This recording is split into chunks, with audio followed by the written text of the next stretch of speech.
वैसे तो हमारा स्वाध्याय मंडल प्रति मंगलवार, प्रति सप्ताह मंगलवार को होता है, लेकिन कल का दिन कुछ विशेष था।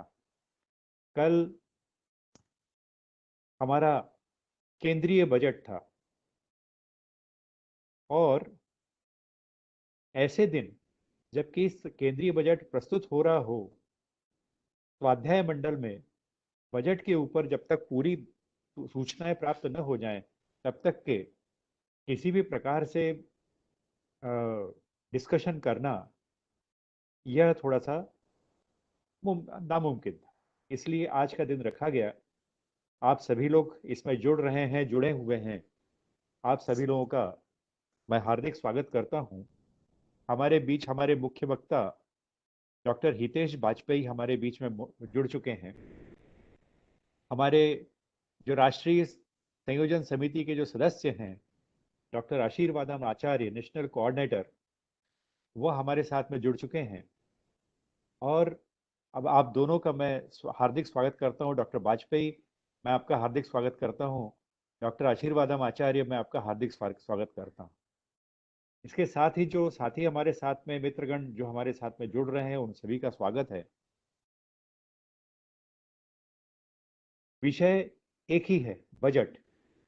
जो हमारे मुख्य है डॉक्टर वाजपेयी, वो इसके बारे में, बजट के बारे में जितने भी इंट्रिकेसीज हैं, जो जितने भी उसमें पॉइंट्स हैं, वो सारे आपके सामने रखेंगे। और साथ ही साथ में वो, जैसे कि उनकी शैली है, बहुत ही सरल शब्दों में कठिन से कठिन विषय को समझाते हुए आ रहे हैं। डॉक्टर वाजपेयी एक प्रोफेशनल सर्जन है। उन्होंने एमबीबीएस किया हुआ है, डीएनबी किया हुआ है, एमजेएमसी किया हुआ है। म्यूट नहीं करना।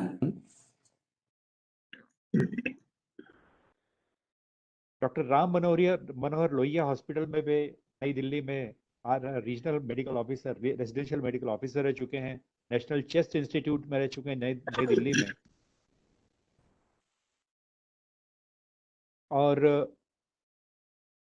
भारतीय जनता पार्टी में इसके अलावा अन्य अनेक पद जो है ना, वो ब्लड जो डोनेशंस हैं, वो स्टार्ट करने का, यदि मान लीजिए किसी को कहा जाए, किसी ने अपने ऊपर जिम्मा लिया है, तो वो डॉक्टर वाजपेयी ने सबसे पहले अपने ऊपर जिम्मा लिया। और जो प्रदेश कार्यालय है, वहां पर ब्लड डोनेशन उन्होंने उस समय शुरू किए जिस समय कोई इसके बारे में सोचता भी नहीं था। डॉक्टर वाजपेयी हमारे मीडिया प्रमुख रह चुके हैं, और साथ ही साथ में नागरिक आपूर्ति निगम जो है, उसके वे अध्यक्ष रह चुके हैं, कैबिनेट मिनिस्टर के रूप में। आपका मैं हार्दिक स्वागत करता हूं डॉक्टर वाजपेयी। पूरा नाम उनका डॉक्टर हितेश वाजपेयी है। बजट के बारे में सारे जितने भी इत्थम्भूत जो जानकारी है, वो डॉक्टर वाजपेयी देंगे। हमारे साथ में डॉक्टर आशीर्वादम आचार्य रह चुके हैं, रिटायर्ड सिविल सर्जेंट हैं, रिटायर्ड सिविल सर्वेंट हैं, आईआरएस कर चुके हैं। और इसके बाद में विभिन्न जो मिनिस्ट्रीज हैं, मिनिस्ट्री ऑफ होम अफेयर्स है, मिनिस्ट्री ऑफ रेलवेज है, ministry of health and family welfare है, रूरल डेवलपमेंट है, ministry of environment, forest and climate changes है, ministry of communications and information technology है। इसमें डॉक्टर आशीर्वादम आचार्य रह चुके हैं। आशीर्वादम आचार्य एक रिसर्चर हैं। उन्होंने डॉक्टरल डिग्री ली हुई है कॉरपोरेट गवर्नेंस के ऊपर एमिटी यूनिवर्सिटी से। रूरल मैनेजमेंट में उन्होंने मास्टर्स किया हुआ है doctor APJ Kalam technical institute, technical university Lucknow से। Director of corporate governance research centre के फाउंडर हैं, और कई पुस्तकें वो लिख चुके हैं। Rural economy, a big boon for nation building under Narendra Modi government, ये वो लिख चुके हैं। और शिक्षा संस्कृति उत्थान न्यास, अखिल भारतीय विद्यार्थी परिषद की जो एजुकेशन विंग है, उससे वे इस समय एक्टिव रूप से जुड़े हुए हैं, पॉलिटिकल डिबेटर हैं, पॉलिटिकल ओरेटर हैं। इस समय हमारा जो डॉक्यूमेंटेशन है, लाइब्रेरी विभाग है, उससे नेशनल कोऑर्डिनेटर के रूप में जुड़ चुके हैं। सबसे पहले, जैसी कि हमारी परंपरा है, मैं हमारी दीदी भावना सिंह जी से अनुरोध करूंगा कि वो अपने आप को अनम्यूट करें और अनम्यूट करने के बाद में आज का गीत प्रस्तुत करें। भावना जी।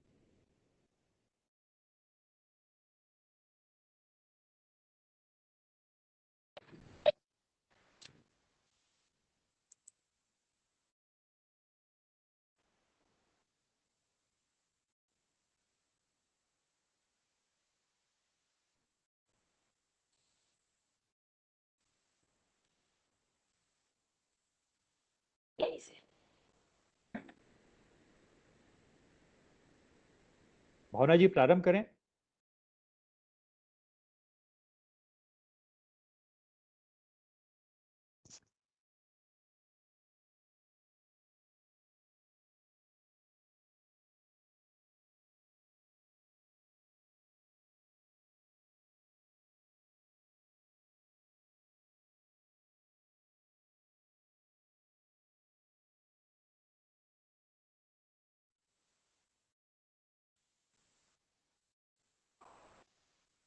एक मैंने ये साफ किया है। भावना दीदी प्रारंभ करें, गीत आपका। ऐसे कैसे रहता है ये? हमारी फोटो भी नहीं आई, हम दिखे भी नहीं, पर जुड़े रहे।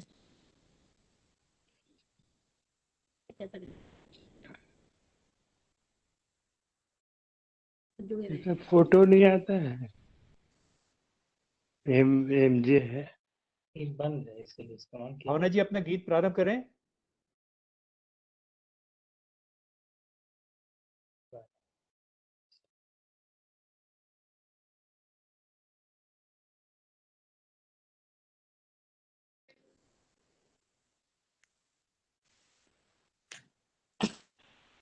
नमस्कार। वापस आवाज खुली है। आवाज खुली है आपकी, अपना गीत प्रारंभ करें। कर रहे। हाँ जी, आवाज आ रही है? बिल्कुल आवाज आ रही है, सबकी आवाज आ रही है। हाँ। देश की एकता अखंडता के लिए, देश की एकता अखंडता के लिए बढ़े चलो साथियों सब संगठन की छाँव में, बढ़े चलो साथियों सब संगठन की छाँव में। देश की एकता अखंडता के लिए, देश की एकता अखंडता के लिए बढ़े चलो साथियों सब संगठन की छाँव में, बढ़े चलो साथियों सब संगठन की छाँव में। माना कि धर्म और जातियां अनेक हैं, माना कि धर्म और जातियां अनेक है, राष्ट्र की रक्षा के लिए हम सभी जन एक हैं, राष्ट्र की रक्षा के लिए हम सभी जन एक हैं।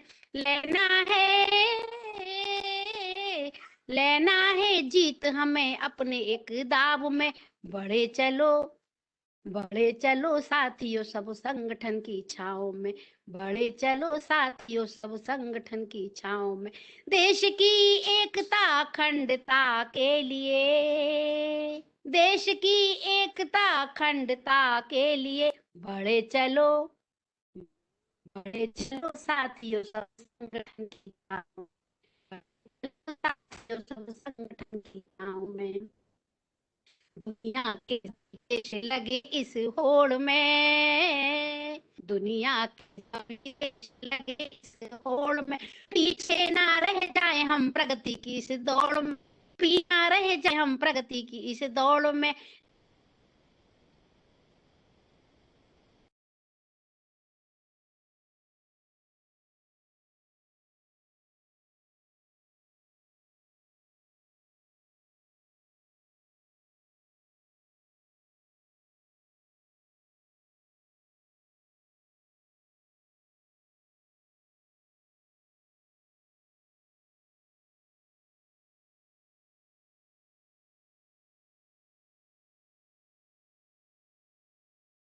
उनका नेटवर्क प्रॉब्लम कर रहा है ऐसा लगता है। भावना जी का माइक आप म्यूट कर दीजिए। मैं अब इसके बाद मैं क्षमा चाहता हूँ, उनका कुछ नेटवर्क कुछ प्रॉब्लम कर रहा है भावना जी का। अब मैं हमारे मुख्य वक्ता डॉक्टर हितेश वाजपेयी जी से अनुरोध करूंगा कि आज का हमारा बजट का जो उद्बोधन है वे अपनी अपनी शैली में आप कृपया प्रारंभ करें। आपका स्वागत है डॉक्टर वाजपेयी जी, कृपया अपना उद्बोधन प्रारंभ करें।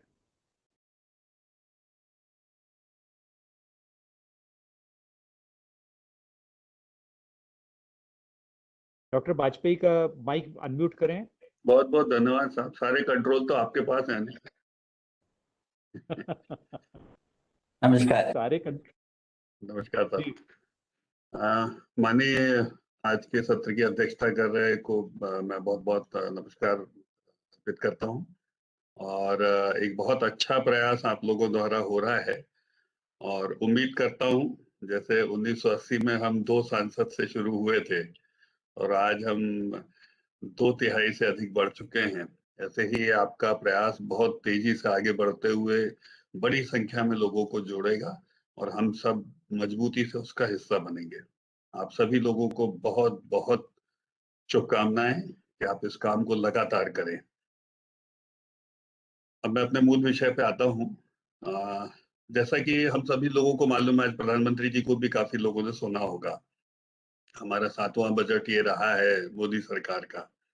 और एक जो सबसे महत्वपूर्ण बात है, क्योंकि आंकड़े आंकड़े तो सब आप लोगों ने काफी कुछ ध्यान दिया ही होगा, जो जरूरी है वो मैं उस पर अपना मत रखूंगा ही, लेकिन साथ साथ आखिर ये बजट है किस प्रकार का, इसकी केमिस्ट्री क्या है।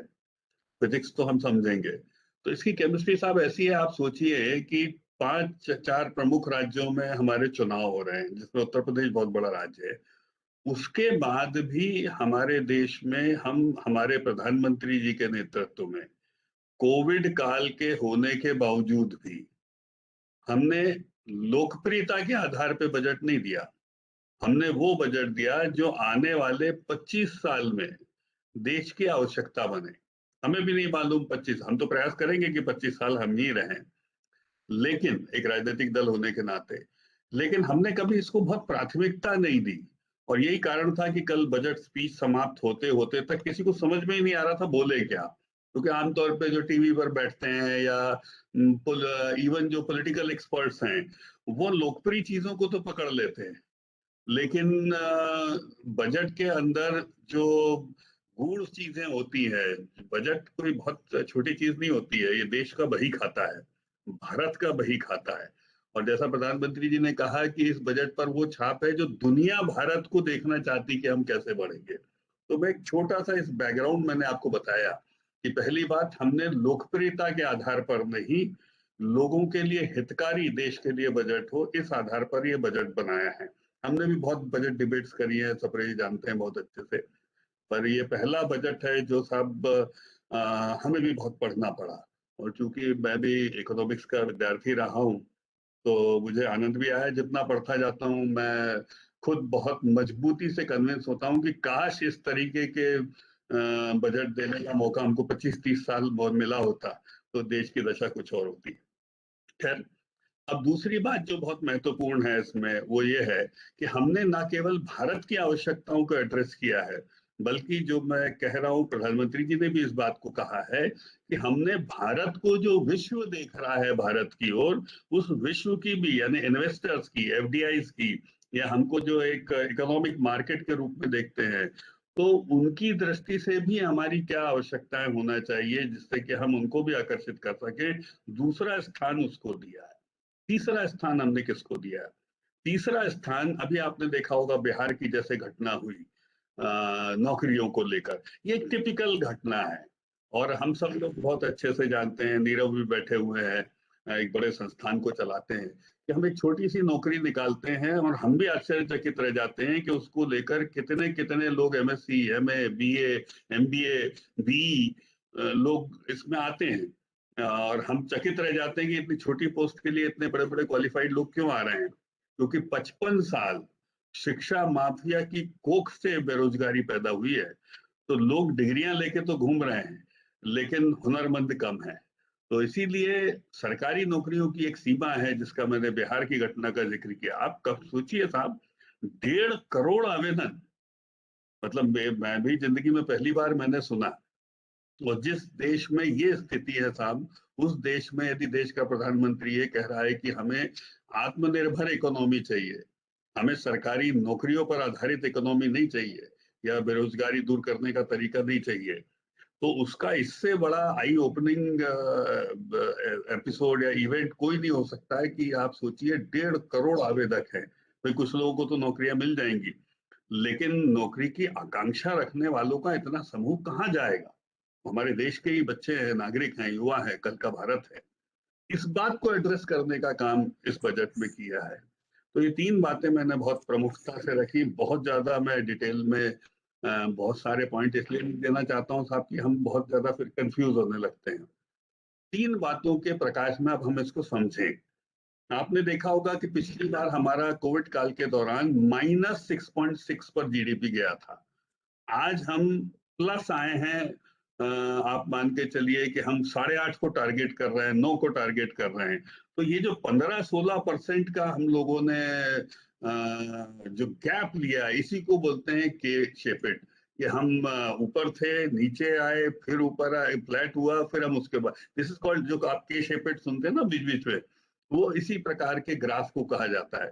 तो कभी आप सोचिएगा कि 1.5 साल के अंदर हमने 15% का हाइक लिया है अपने भारत के रिसोर्सेज और नीतियों की दम पे, नेता की दम पे, जबकि विश्व की इकोनॉमीज कहीं ना कहीं इस पे संघर्ष कर रही हैं। वो पॉजिटिव भी आ रही हैं तो 2%, 3%, 4% पे आ रही हैं उनका। तो ये एक बहुत विचित्र स्थिति में ये बजट दिया गया है। कभी आप सोचिएगा, जो लोग समझते हैं कि हमारा फिस्कल डेफिसिट जो घाटा है, आप सोचिए 6.9%, कैन यू इमेजिन 6.9% के घाटे पर 35 लाख करोड़ का पिछला बजट 2.5 लाख और बढ़ा दिया गया, 37 लाख प्लस का हो गया। तो हम नीचे नहीं गए हैं। तो आप ये कॉन्फिडेंस देखिए देश का, और आप समझिएगा कि जब देश 35 लाख करोड़ का बजट देता है तो इसमें से हमारी प्राप्तियां कितनी है? लगभग 20 लाख करोड़ की है मोटा मोटी। हम 20 लाख करोड़ रेवेन्यूज और बाकी संसाधनों से लेते हैं, तो हम बाकी 15 लाख करोड़ का क्या करते हैं? तो ये 15 लाख करोड़ हम अपनी वित्तीय साख के आधार पर उधार लेते हैं, या फाइनेंस जिसको बोलते हैं उसको लेते हैं। तो हमने इसको बरकरार रखा है। हमारा लक्ष्य 2026 तक इसको 4.5 तक वापस लेकर आना है। ये बहुत बहुत महती लक्ष्य है। और आप सोचिए, इतने महती लक्ष्यों का 1% भी प्रभाव आम जनता के बजट पर नहीं आने दिया प्रधानमंत्री ने। ये तो हुई हमारी विश्व को दिखाने के लिए कि हम मजबूत इकोनॉमी है, हम इतनी जल्दी सकम नहीं कर सकते। इसको हम लोगों ने इस बजटरी डॉक्यूमेंट में प्रस्तुत किया। दूसरी बात जो बहुत महत्वपूर्ण है, लोग बोलते हैं कि साहब इसमें तो आम जनता के लिए क्या नहीं किया। और देखिए साहब, क्या होता, बजट होता किसके लिए? आप सोचिए 80 लाख यदि मकान यहाँ पर बनेंगे, 2022 का हमने लक्ष्य लिया था सब लोगों को घर देने का। 80 लाख मकान, एक घर के 5 लोग भी आप पकड़ो तो कितने करोड़ों लोग जो होमलेस हैं उनके लिए हम घर दे पाएंगे। और जब ये 80 लाख मकान बनेंगे तो कभी सोचिएगा कितने लोगों को रोजगार मिलेगा। और इसको क्या कहा गया? इसको कैपिटल एक्सपेंडिचर कहा गया। कैपिटल एक्सपेंडिचर में कितना हाइक है? कैपिटल एक्सपेंडिचर में नीरव जी खुश हो जाएंगे, जो कि रियल एस्टेट से ही है, वो सब 35% हाइक है। Can you imagine? हमारी कोविड से ध्वस्त इकोनॉमी, जीएसटी हम माइनस में गए, इंडस्ट्रियल मैन्युफैक्चरिंग सेक्टर डाउन रहा, उसके बाद भी हम 7.5 लाख करोड़ रुपए इसमें इन्वेस्ट कर रहे हैं, जो पहले 5 लाख था। 35% हम लोगों ने हाइक लिया है। तो ये पैसा कहाँ जा रहा? 25,000 किलोमीटर नेशनल हाईवे का निर्माण। आप सोचिएगा। और आप जानते हैं हमारा 7 साल का क्रेडेंशियल है, हमारी साख है कि हमने नेशनल हाईवे हम 25 और 45 किलोमीटर प्रतिदिन की दर से बनाते आए हैं। आप समझ सकते हैं कि हम किस प्रकार के, जहाँ 7 किलोमीटर बना करता था, 6 किलोमीटर बना करता था, आज हम मोदी जी के नेतृत्व में, और गडकरी जी इसके लिए बहुत अच्छे से जाने जाते हैं, बात को रखते हैं, वो कहाँ पहुंचते हैं।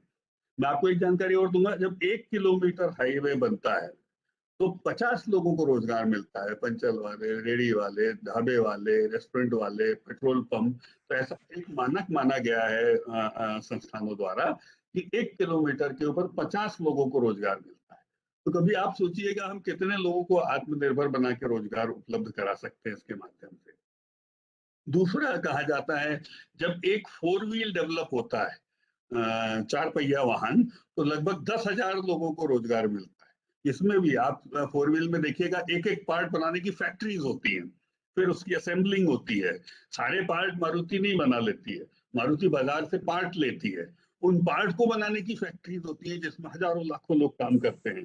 तो जब इसकी असेंबलिंग होती है तो ऐसा कहा जाता है यदि 20,000, 50,000, 1,00,000 वाहन सड़क पे आए हैं तो एक वाहन के पीछे 10,000 लोगों के घर में चूल्हा जलता है।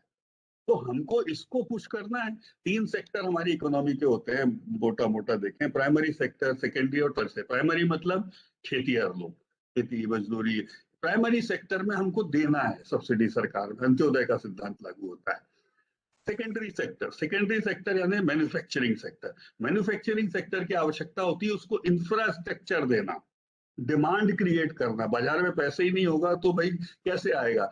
तो ये 7.5 लाख करोड़ जब बाजार में आएगा, क्योंकि सरकार तो सीमेंट बनाती नहीं, सरकार ईंटें नहीं बनाती, डामर नहीं बनाती, और ना सरकार लेबर प्रोवाइड करती है। ये अंत में करते सब लोग हम ही लोग हैं जो आम नागरिक हैं। तो जब ये 7.5 लाख करोड़ इस फाइनेंशियल ईयर में मार्केट में आएगा, तो आप सोचिए एक परचेजिंग पावर को लेकर कितनी बड़ी एक डिमांड क्रिएट होगी बाजार में।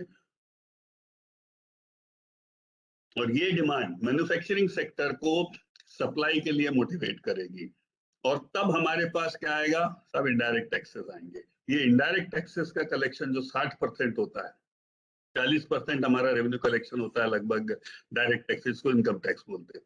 अब तीसरे पे आ जाते हैं। तीसरा सेक्टर हमारा होता है सर्विस सेक्टर। सर्विस सेक्टर सीधा सीधा जो देखता है वो डायरेक्ट और इनडायरेक्ट टैक्सेस को देखता है, जो बोलते हैं ना मुझे क्या मिला। तो सर्विस सेक्टर के ऊपर 1 रुपया भी अतिरिक्त कर नहीं लगाया है। मैंने आपको चुनौतियां बताई कि किन चुनौतियों से हम गुजर रहे हैं, उसके बावजूद भी मेरे पास पूरा डेटा है पुरानी सरकारों का कि आज से 8 साल पहले जब 2 लाख और 5 लाख के बीच की जो कर योग्य हमारी आय होती थी, उस पर आयकर लगभग 10% था। मुझे कुछ सीएस भी दिखाई दे रहे हैं, वो जानते होंगे इस बात को, जो अब घटकर 5% हो गया है। तो मैं ये कहना चाहता हूँ, ऐसे मैं कई उदाहरण आपको दे सकता हूँ कि हमने क्या किया।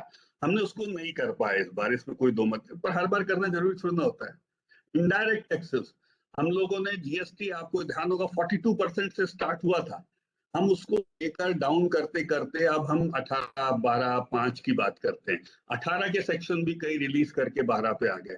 जीएसटी कलेक्शन 1.4 लाख हमारा पहुंचा है। आप सोचिए कि हमको भारत का नागरिक समर्थन दे रहा है और हम पे बैक दे रहे हैं। पे बैक कैसे दे रहे हैं? ना कोई इनडायरेक्ट टैक्सेस में कोई वृद्धि है, ना डायरेक्ट टैक्सेस में कोई बदलाव है।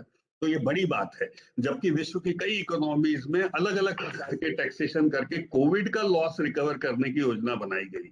तो मैं समझता हूँ कि इस बात को बहुत अच्छे से हमको महसूस करना चाहिए। तो और प्राइमरी सेक्टर यानी खेत के लिए आप सोचिए, हमने 1 लाख मीट्रिक टन से ऊपर प्रोक्योरमेंट की स्कीम फिर बना दी। मतलब हम गेहूं और धान का जो उपार्जन करेंगे, मैं तो खुद उस कॉर्पोरेशन में रहा हूँ, ये सब हर घर में एमएसपी के आधार पर हर घर में इसका चूल्हा जलाने का काम करता है ग्रामीण परिवेश में।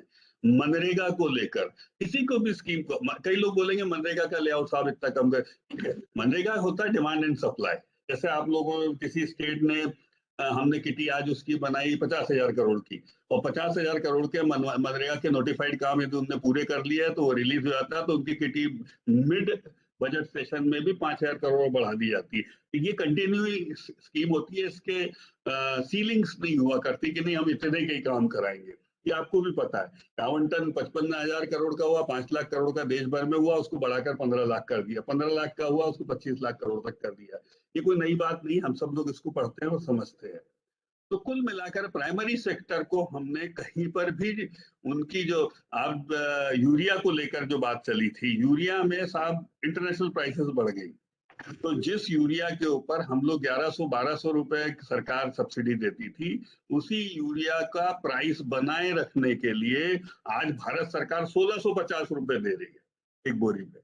तो आप खुद सोचिए कि हमने इंटरनेशनल जो प्राइस हाइक है उसको आम किसान तक नहीं आने दिया, उसको टच नहीं करने दिया। और ये कब? जब हमारी ग्रोथ रेट हो गई -6.5, मतलब हमारी आमदनी ठप हो गई। हमारी क्या, विश्व में सभी की हो गई, आवश्यकताएं उतनी बढ़ी। 80 करोड़ लोगों को साफ भोजन दिया गया। 80 करोड़ वो लोग, ठीक है, हम लोग वेबएक्स पर बैठे हुए हैं, लैपटॉप पर बैठे हैं, अच्छे अच्छे मोबाइल लेके काम करते हैं, हम शायद उसको ना समझ पाए, लेकिन बहुत बड़ा वर्ग इस देश में ऐसा है जिसके जो पीडीएस के सिस्टम पर आधारित है। कभी कभी कहना बहुत आसान होता है, लेकिन जब हम ग्रामीण क्षेत्र में जो लोग रहते हैं, जब प्रवास करने निकलते हैं, तो शायद उन्हीं सिलेंडर से उनकी जिंदगी चलती है, उन्हीं भोजन को जो उनको मिलता है, गेहूं चावल, उससे उनकी लाइफ चलती है। तो ये तीनों सेक्टर को किस खूबी के साथ संतुलित किया गया है। मार्केट में हमने सेकेंडरी सेक्टर पे दांव लगाया है कि हम मैन्युफैक्चरिंग सेक्टर में डिमांड पैदा करना ही आत्मनिर्भर भारत की सबसे मजबूत आधार है। उस डिमांड से दो चीजें निकल कर आएंगी। एक, इनडायरेक्ट टैक्सेस कलेक्शन बनेगा। दूसरा, उस पैसे से रोजगारों का सृजन होगा। एक अंतिम उदाहरण मैं आपको और देता हूं। एक ड्रेस आउटफिट यदि कोई महिला खरीदती है, तो आपको पता है 50 लोगों को रोजगार मिलता है। बटन बनाने वाला, धागा बनाने वाला, सिलने वाला, आयरन करने वाला। तो ऐसा कहा जाता है इकोनॉमिस्ट द्वारा कि एक आउटफिट क्रिएट करने में 50 लोगों को रोजगार मिलता है। तो देखिए, आप बाजार में पैसा डाल के आत्मनिर्भर बनाएंगे, या हमको 1.5 करोड़ नौकरियों का जो एक हमारे सामने आंखें खोल देने वाला प्रकरण सामने आया, ऐसा भारत चाहिए? हाँ, चुनौतियां हैं, और चुनौतियों के बीच में फिर मैं अंतिम लाइन कहना चाहूंगा, क्योंकि बहुत समय नहीं लूंगा, कि हमने लोकप्रियता को दरकिनार रखते हुए देश को प्राथमिकता दी है। कोई अतिरिक्त कर का बोझ जनता पे नहीं लगाया है। हम रिसीडिंग मोड में हैं। बाजार में 35% अधिक राशि हमने पंप करी है। किसी भी स्कीम की सीलिंग हमने शॉर्ट नहीं करी है। ये बहुत बार बार कह रहा हूं, क्योंकि लोग आवंटन को देखते हैं चलती हुई स्कीम की, आवंटन को ना देखें। वो अभी आवंटित राशि है, जिसको कंजम्पशन होने के बाद बढ़ा दिया जाता है। तो ये मोटी मोटी बातें मैंने साधारण शब्दों में रखने का प्रयास किया है। बही खाता साहब, लाल, हमारे यहाँ सरस्वती लक्ष्मी जी, लाल कपड़े पर हम उसकी पूजा करते हैं। तो हम समझते हैं कितना पाक और शुद्ध और पवित्र वो आसन होता है। और उसी को लेकर, उसी पवित्रता के साथ नरेंद्र मोदी जी आगे चल रहे हैं, हमारी सरकार। हमें बहुत फक्र है इस बात का। और हम सब जानते हैं, हम व्यक्ति आधारित दल भी नहीं है, हम विचार आधारित लोग हैं। और शायद हमको इन बातों को समझना होगा। और डायरेक्ट टैक्सेस में बदलाव का न दिखना, ये एक अलग चीज है। और वामपंथी दृष्टिकोण, हमने एक बिल्कुल संतुलित पूंजीवाद जो रहता है, हमने पूंजीवादियों को देखिए, इकोनॉमी, बैंकिंग सेक्टर, आज हम एक अंतिम उदाहरण अनिल जी और मैं दूंगा, क्योंकि मेरे पास तो बहुत हैं। होम लोन को कभी देखिएगा आप, 8 साल पहले घर का लोन आपको मिलता था 10% से ऊपर ही मिला करता था। आज 6.5% से मिल रहा है। कोविड आने के बाद भी ½ % भी उसमें इंक्रीज नहीं हुआ साहब। बैंकिंग लोन, हाउसिंग लोन, तो हम सब लोग जानते हैं, अगेन जो बिल्डर्स जुड़े हैं वो बहुत अच्छे से इस बात को जानते हैं। तो मुझे पूरी उम्मीद है कि ये वर्ष चुनौतियों के बावजूद हम कहीं ना कहीं अपने इकोनॉमी को पुश कर पाएंगे। और इसीलिए वित्त मंत्री जी ने भी इसको बताया कि इंसेप्शन ऑफ जीएसटी से लगा के आज तक, बीच में कोविड भी आ गया, सब हो गया, हमारा हाईएस्ट कलेक्शन 1.4 पे हम फिर आ गए हैं। ईश्वर ना करे कि कोई चुनौती हमारे सामने ऐसी और खड़ी हो नहीं। अब हमको आगे बढ़ना है। अब ये जो हाईएस्ट कलेक्शन से जैसे क्वार्टर से हम आगे बढ़ेंगे, तो ये जो पैसा आएगा, that will be reinfused in the economy to boost the status of India. और मुझे पूरी उम्मीद है कि हम सही ट्रैक पर हैं, मजबूत हैं और आगे बढ़ रहे हैं। हाँ, विपक्ष को हम इतना जरूर कह सकते हैं कि साहब, ये बही खाता है साहब, और बही खाता थोड़ा सा टेक्निकल होता है। और वो इतना आसान नहीं होता है कि उसको सीधे सीधे आप पुरानी शराब और नई शराब और जिस प्रकार के जुमले आ रहे हैं, क्योंकि इससे आगे वो पढ़ ही नहीं पा रहे हैं। तो हम सब इसको समझें और आगे बढ़ें। मुझे लगता है कि भूमिका प्रस्तावना के रूप में इतना काफी है। बाकी आपके कोई प्रश्न होंगे तो मैं जवाब दूंगा।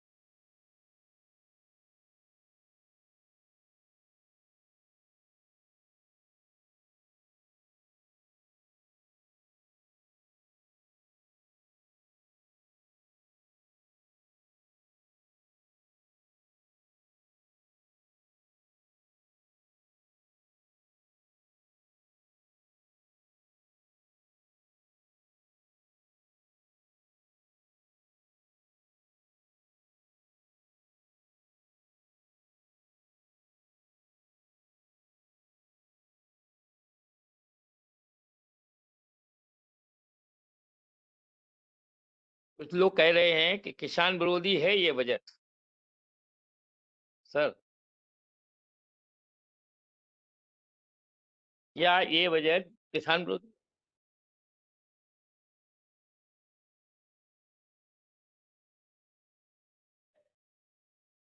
जी, मैंने सवाल सुना। मुझे लगता है कि कार्यक्रम का स्वरूप अनिल जी बता देंगे कि पहले आपका उद्बोधन होना है, उसके पश्चात अपन प्रश्नों को लेंगे या अभी लेना है, तो मैं आ सकता हूँ। क्षमा करिएगा, थोड़ा बीच में अनम्यूट होने में थोड़ी देर हो गई। अब मैं अभी इस समय बहुत ही सरल शब्दों में डॉक्टर हितेश वाजपेयी ने अपनी बात कही। पूरा बजट का जो कंसेप्ट है वो उन्होंने समझा दिया बहुत ही सरल शब्दों में। साथ ही साथ में बजट यानी जीरो, जीरो, हीरो और जीरो, इसके बारे में कोई भी ऐसी बात नहीं है। उन्होंने कहा ये बही खाता टेक्निकल होता है। इस बही खाते को वो दिन गए जिस समय जिसमें हमें 5 पैसे का कर में कंसेशन मिलता था और 95 पैसे हमारे ऊपर कर दाद दिया जाता था। यह लगातार तीसरा बजट ऐसा है जिसमें कोई भी टैक्सेस नहीं लगाए गए हैं। यह पॉइंट आउट बहुत अच्छी तरह से डॉक्टर हितेश वाजपेयी ने किया।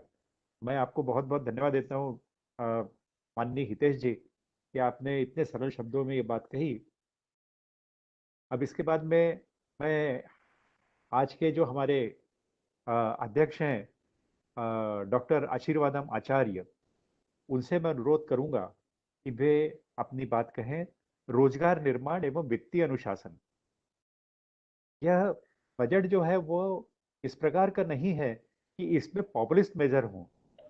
इसमें भारत के अगले 100 वर्ष, यानी अभी 75 वर्ष अमृत महोत्सव मना रहे हैं, और 100 वर्ष जिस समय पूरे होंगे उस समय क्या स्थिति रहेगी यह आपको डॉक्टर वाजपेयी ने बताया। और इस समय किस प्रकार से मोदी सरकार काम कर रही रोजगार निर्माण के लिए, और साथ ही साथ में वित्तीय अनुशासन कितनी प्रखरता से उन्होंने यहाँ पर अपना इम्प्लीमेंट किया हुआ है। यह बात अभी इस समय मुझे ये लगता है कि आशीर्वादम जी उतने ही सरल शब्दों में हमें समझाएंगे कि किस प्रकार से एक धीरे धीरे धीरे धीरे करके एक विचित्र सी अर्थव्यवस्था से बढ़कर के एक अनुशासित अर्थव्यवस्था में हम किस प्रकार से आ रहे हैं। ये डॉक्टर आशीर्वादम आचार्य जी से अनुरोध करूंगा कि वे अपनी बात करें। डॉक्टर आशीर्वादम आचार्य। धन्यवाद अनिल सप्रे जी। नमस्कार दोस्तों, नमस्कार डॉक्टर हितेश वाजपेयी जी। मैं जरूहर साहब को देख पा रहा हूँ जो हमारे झारखंड प्रदेश के लाइब्रेरी एंड डॉक्यूमेंटेशन डिपार्टमेंट के संयोजक हैं। मैं नीरव प्रधान जी को देख पा रहा हूँ जो एक्टिवली इन्वॉल्व है आपके मध्य प्रदेश यूनिट के साथ, और बहुत सारे चार्टर्ड अकाउंटेंट जुड़े हुए हैं। डॉक्टर साहब तो जुड़े ही हुए हैं, डॉक्टर हितेश वाजपेयी जिन्होंने अभी तक बताया, मतलब पूरा जो बजट का ही actually went through the budget just like a finance minister. जैसे कल मैडम ने पार्लियामेंट में बोला है, उसी तरह से उसी जोश में डॉक्टर साहब ने बताया कि कहाँ कहाँ हम खर्च कर रहे हैं और उसके वजह से क्या क्या हमको सुविधा, फैसिलिटी और फायदा मिल सकते हैं। और जैसे कि कल सप्रे जी से मेरी बात हो रही थी कि एक मुद्दा है, सबसे बड़ा मुद्दा है जो विपक्ष उठाता है कि जॉब, नौकरी, उसके ऊपर मतलब हमारे ये जो 7 साल के जो कार्यकाल है इसमें नौकरियां बहुत कम हो गई हैं और लोग बेरोजगारी के वजह से बहुत ज़्यादा प्रॉब्लम फेस कर रहे हैं। और साथ साथ उन्होंने ये भी कहा कि बजट के जो रूपरेखा है उसमें जो वित्तीय समग्र है उसके ऊपर आप रोशनी डालने के लिए। तो मैं सबसे पहले बजट के कुछ इम्पॉर्टेंट जो मुद्दे हैं उसके ऊपर मैं कुछ बात करना चाहता हूँ। आपका ही मध्य प्रदेश और साथ ही उत्तर प्रदेश, बुंदेलखंड, इस रीजन को अगर आप देखेंगे तो कल बजट में एक बहुत इम्पॉर्टेंट अनाउंसमेंट आया। पिछले महीने कैबिनेट ने इसको मंजूरी दिया, केन बेटवा रिवर लिंक प्रोजेक्ट। एक केन बेटवा रिवर लिंक प्रोजेक्ट जो है काफी साल से ये पेंडिंग था, उसको मोदी जी ने स्वीकृति दिया है और वित्त मंत्री ने उसके लिए एलोकेशन भी किया था 1400 करोड़ रुपए। इसका क्या फायदा है? 9 लाख हेक्टेयर जो जमीन है आपके मध्य प्रदेश में, उत्तर प्रदेश में, बुंदेलखंड रीजन में और थोड़ा सा अन्य राज्य में भी, वहाँ के जो 9 लाख हेक्टेयर का जमीन को पानी मिलेगा। और इसकी वजह से जो किसान है, जो अभी किसी ने उठाया था कि हमारी सरकार किसान विरोधी सरकार है, उसके ऊपर भी मैं बोलूँगा कुछ शब्द। ये किसान के हित में जो ये फैसला लिया गया है केन बेटवा रिवर लिंक प्रोजेक्ट। और हितेश साहब ने, वाजपेयी जी ने बोला था कि 1.5 करोड़ एप्लीकेशंस आए हैं जो रेलवे रिक्रूटमेंट भर्ती के लिए था। मैं खुद रेलवे रिक्रूटमेंट बोर्ड का नेशनल लेवल का अधिकारी रहा। मैंने खुद स्वयं 1 साल ने NTPC कैटेगरी जो बोलते हैं non technical popular category plus security safety category, जैसे स्टेशन मास्टर हो गए हैं, असिस्टेंट लोको पायलट हो गए हैं, अन्य सेफ्टी कैटेगरी जो वैकेंसीज है उसका एग्जामिनेशन मैंने खुद अपने हाथों से कंडक्ट करवाया। आपके यहाँ पे RRB भोपाल भी है, उन्होंने भी उसमें पार्टिसिपेट किया था। जो मेन इशू है, हम नौकरी माने हम क्या सोचते हैं कि सुबह 9 बजे ऑफिस चले गए हैं, शाम को 6 बजे 5 बजे तक काम किए हैं और घर पहुंच चले गए हैं। और 30 तारीख को या 31 तारीख को महीने के एंड में हमारे अकाउंट में सैलरी जमा हो गया है। ये इससे पहले जितने भी सरकारें थी उन्होंने यही माइंड में रखा है कि नौकरी माने you get assured salary on 30th और 31st। अगर आप काम करते हैं या नहीं करते हैं उसका कोई परवाह नहीं है। सुबह आप आए हैं, हाजिरी लगा दिया, शाम को आप घर जा सकते हैं बिना कोई काम किए भी। हमारे सरकार आने के बाद इसको बदला है। तो जो नौकरी मांग रहे थे उनको बोला कि आप नौकरी मत मांगो, आप नौकरी दो। तो पहली बार मोदी सरकार ने एक कॉन्सेप्ट इंट्रोड्यूस किया था कि स्टार्टअप योजना। 62,000 स्टार्टअप्स अब तक आ गए हैं। आप खुद अपने आप सेल्फ एम्प्लॉयमेंट करते हैं और आपके साथ जो आपके साथ पढ़े हैं या आपके दोस्त हैं या आपके ऊपर डिपेंड करते हैं, उनको आप नौकरी दे सकते हैं स्टार्टअप के जरिए। तो अभी तक 62,000 स्टार्टअप अभी तक बन गए हैं, काम कर रहे हैं। जो रेलवे रिक्रूटमेंट बोर्ड की जो चर्चा की गई, जहां पे 1.5 करोड़ लोग एप्लीकेशन दिए हैं, 29,000 वैकेंसीज है नॉन टेक्निकल पॉपुलर कैटेगरी में, जैसे कि ये हो गया क्लर्क हो गया, सीनियर क्लर्क हो गया, जूनियर क्लर्क हो गया और टिकट बुकिंग हो गया, TTE हो गया। तो जो क्लरिकल कैटेगरी है, जो रेलवे के लिए बैकबोन के लिए, जो रेवेन्यू जनरेशन के लिए वो काम करते हैं। बट वहां पर भी क्या हुआ है, कुछ हमारे खिलाफ जो काम करते हैं, कुछ कोचिंग क्लासेस के मालिक, उन्होंने उन स्टूडेंट्स को बोला कि मोदी सरकार, रेल मंत्रालय गलत काम कर रहा है, ये आप लोग इसको एक मुद्दा बनाओ और इसके खिलाफ नारा उठाओ। और रेलवे रिक्रूटमेंट बोर्ड के अधिकारी, मैं भी इसमें इन्वॉल्व था, तो इसलिए मुझे पता है। तो रेल मंत्री स्वयं और चेयरमैन रेलवे बोर्ड और बाकी अधिकारी उन लोगों से मिले, उनको समझाएं कि जॉब माने it is not a blue collar या व्हाइट कॉलर जॉब नहीं है, you have to give job to others. So मैं एक एक करके गिनते जा रहा हूं। जैसे बोला था अभी मैंने स्टार्टअप का, 62,000 पीपल, 62,000 स्टार्टअप्स। एक स्टार्टअप माने 3 लोग जुड़े होंगे, 4 लोग जुड़े होंगे, वो पैसा लेते हैं, सरकार खुद पैसा देती है और उस पैसे भी इंटरेस्ट फ्री। और उनको वो भी इनकम टैक्स भरने की भी जरूरत नहीं है। इनकम टैक्स नहीं, जो मुनाफा बनाएंगे उससे इनकम टैक्स से भी उनको छूट दिया गया है। जो पैसा वो स्टार्टअप बनाएगा वो पैसा दोबारा उसी में निवेश कर सकता है। और जैसे अभी हितेश जी ने बताया कि we are moving towards creation of infrastructure, यानी इंफ्रास्ट्रक्चर को हम बनाते हैं। तो इंफ्रास्ट्रक्चर माने रोड हो गया है, रेलवे हो गया है, पोर्ट्स, सी पोर्ट्स, एयरपोर्ट्स और ट्रांसपोर्टेशन, वाटरवे एंड लॉजिस्टिक्स। तो ये जो 7-8 कैटेगरी है, इसमें जो इंफ्रास्ट्रक्चर बनता है वो इनडायरेक्ट एम्प्लॉयमेंट जनरेट करता है। तो जैसे 1 किलोमीटर जब रोड बनता है, उन्होंने बताया कि करीबन 50 लोग उसमें इन्वॉल्व होते हैं, 50 लोगों को डायरेक्ट एम्प्लॉयमेंट मिलता है। फिर जो उसके साथ रिलेटेड जो काम करते हैं, सीमेंट इंडस्ट्री हो, स्टील इंडस्ट्री हो, टार मेकिंग इंडस्ट्री हो, एनी केमिकल इंडस्ट्री हो, everything has a cascading effect. मतलब एक जगह पे आपने बटन दबाया, उसका जो लाइट जलता है वो कई हजार जगह पे उसका लाइट जलता है।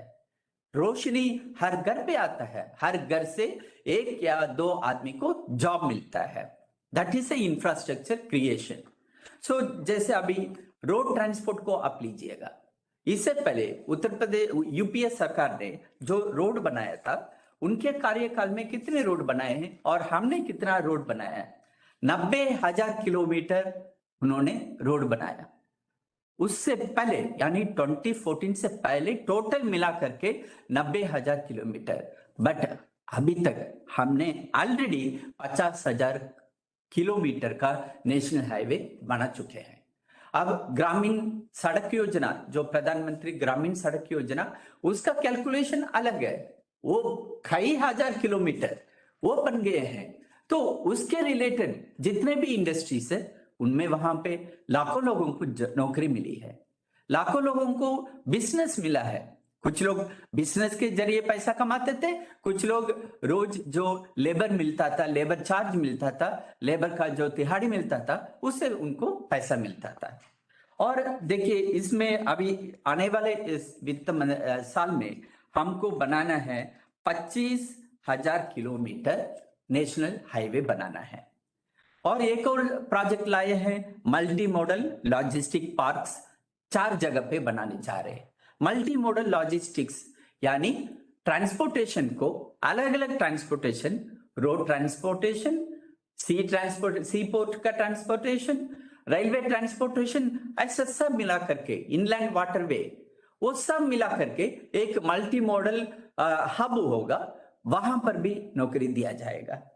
और रेलवे में आप देखिए, मैं खुद स्वयं ऑफिसर था वहां पे, हमको ये कहने के लिए बहुत हैप्पीनेस आ रहा है कि कागज का एक सेफ्टी पॉइंट ऑफ व्यू में हमने 2000 किलोमीटर का जो रेलवे का नेटवर्क है उसको हम कागज के साथ जोड़ रहे हैं। और 400 नई ट्रेन सर्विस, वंदे भारत, आपने वंदे भारत एक्सप्रेस को खुद देखा होगा, द बेस्ट रेलवे सर्विस। आपको ऐसे लगेगा कि आप हवाई जहाज में बैठे सफर कर रहे। तो ऐसे ही 400 वंदे भारत रेलगाड़ियां अभी आने वाली हैं। और प्रधानमंत्री गति शक्ति कार्गो टर्मिनल 100 नंबर बनने जा रहा है। तो यहाँ पे डायरेक्ट एम्प्लॉयमेंट भी मिलेगा, इनडायरेक्ट एम्प्लॉयमेंट भी मिलेगा। और भाई साहब ने बोला हमारी सरकार किसान विरोधी है, बिल्कुल नहीं है। बट बात यह है, हम जब हमारे जो विरोधी हमारे ऊपर प्रश्न चिन्ह उठाते हैं, प्रश्न करते हैं, उनको समझाने में हम शायद पीछे हटे। उनको समझाना बहुत जरूरी है। जो किसान है, मैं खुद किसान हूं, मैं खेतीबाड़ी करता हूं। मेरे यहाँ पे, मेरे गांव में, मैं हर महीना मेरे गांव जाता हूं। मेरे यहाँ पे खेतीबाड़ी चल रहा है, पैडी, शुगर कैन और सपोटा, कोकोनट, ये सब मैं खुद करता हूं। तो वहां पे जीरो बजट फार्मिंग का जो कॉन्सेप्ट है वो प्रधानमंत्री जी लाए हैं। तो जीरो बजट का यानी आप अपने जेब से एक पैसा खर्च नहीं करने का है। सरकार आपको पैसा दे रही है, बीज दे रही है, आपके पास ऑलरेडी जमीन है, 2 एकड़ का जमीन है, ज्यादातर छोटा किसान के ऊपर ही हम ध्यान दे रहे, और पानी की व्यवस्था दिया हुआ है, बिजली का व्यवस्था दिया हुआ है, पैसा साल में दे रहे। तो जहां पे आप 2 एकड़ जमीन का इस्तेमाल करके जो आप उगाएंगे, उसका जो आउटपुट है, उसका जो पेमेंट है, जो आपको पैसा मिलेगा, वो ई नाम के साथ जोड़ दिया गया है। नेशनल इलेक्ट्रॉनिक नेशनल मंडी बन गया है। जो पैसा आपके पास आएगा वो पूरे के पूरे मुनाफा है। आपको टैक्स तो देने की जरूरत नहीं है, एग्रीकल्चर टैक्स तो है नहीं।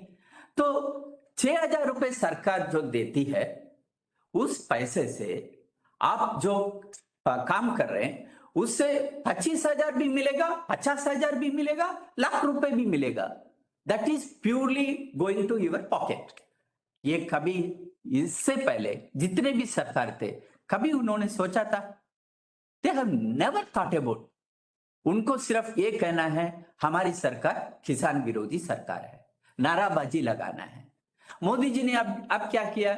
ड्रोन टेक्नोलॉजी लाया है। मैं पिछले 1 महीने पहले यहाँ पे कृषि मंत्रालय के अधिकारियों के साथ बैठक किया। वहां पे एक महिला अधिकारी थी आपके मध्य प्रदेश की, तो उन्होंने एक स्कीम बताया जो कल बजट में अनाउंस हुआ है। हम ड्रोन टेक्नोलॉजी लाने वाले हैं।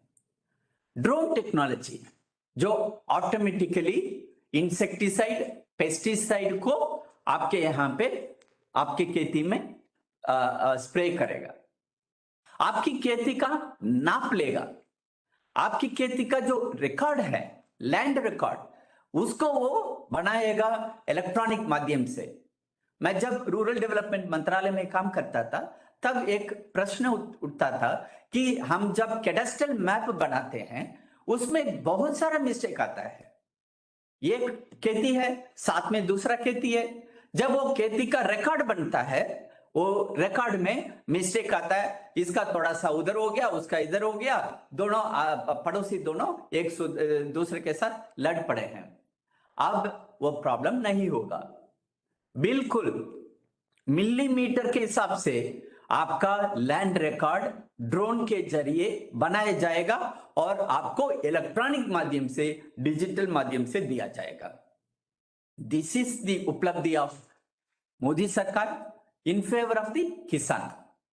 और जैसे मैंने बोला था, किसान को 2.37 लाख करोड़ डायरेक्ट पेमेंट दिया जाएगा और किसान को नेचुरल फार्मिंग में जाने के लिए ही विल बी कंपेल्ड और he will be given inducement.